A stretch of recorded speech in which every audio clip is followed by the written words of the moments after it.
Where do you point to that Twitter became such a big part of politics and public life? Where do you think that started? It had to start with Trump. Trump, no president has used Twitter like Trump. I'm sure Obama and Biden were on Twitter during their presidency. But no, Trump uses it in a completely different way. He kind of goes off script almost in that a lot of other politicians try to sound professional. It's like they're very, I don't know, they're very direct. No, Trump is almost more direct. He types in all caps. He kind of says things like "big red wave coming." He calls his opponents names like Sleepy Joe and Pocahontas. He doesn't really Which hold. is He doesn't. hilarious. Yeah, we, it we is gotta funny. we gotta talk about the names for a second Oh because yeah, it's yeah. not presidential. It's not at all what you want from a leader of a country, but I'm damn sure it's It's hilarious. pretty I funny. mean, Yeah. it's funny, and Elizabeth Warren made a terrible mistake um, with the whole Native American scandal at the beginning of the primaries, and I mean, Trump has not her forget about it, and it's hilarious when he does. I can't say it's presidential, but it definitely gets a good laugh out of me. It's not presidential. I mean, that's kind of the whole. That's kind of how he presents himself on Twitter. Someone really without kind of like an anti-politician almost, who doesn't really have a filter on Twitter. Kind of just post whatever he's thinking, and using those nicknames. I guess that's what his base loves. His base loves him for it, as we can see. But I mean, of course, but what do you think the ramifications of the increased use of Twitter and social media in our elections has been? What do you think the impact of that is?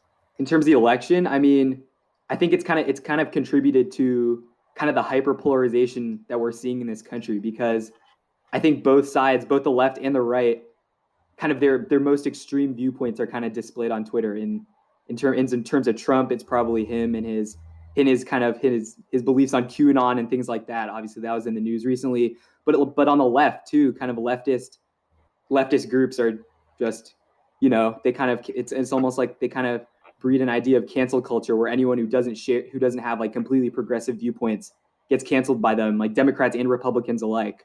Um, so I think that's a huge factor in it.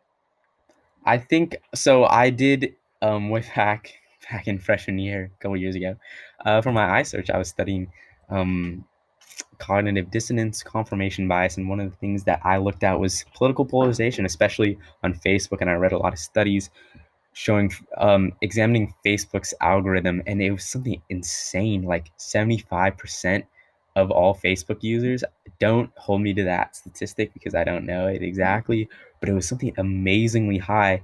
75% or something like that of users um never see the other side's perspective.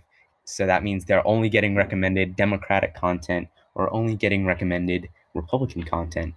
And that's why we see this crazy polarization in society today, we're so um, defensive of our own ideologies and so aggressively we have such aggressive hatred towards Yeah. the other side's ideology. You have to start at the social media and the way that we communicate with each other now. Yeah, and I mean, I think it's affecting every politician, even people like Joe Biden. Joe Biden's like his staff is posting things like donate $5 to help this campaign fly or whatever in regards to the fly on Mike Pence's head. So I mean, even Democrats are almost using Twitter kind of to attack. Almost, I mean, maybe attack is not the right word, but kind of attack the Republicans in a way. So they're almost kind of fighting back.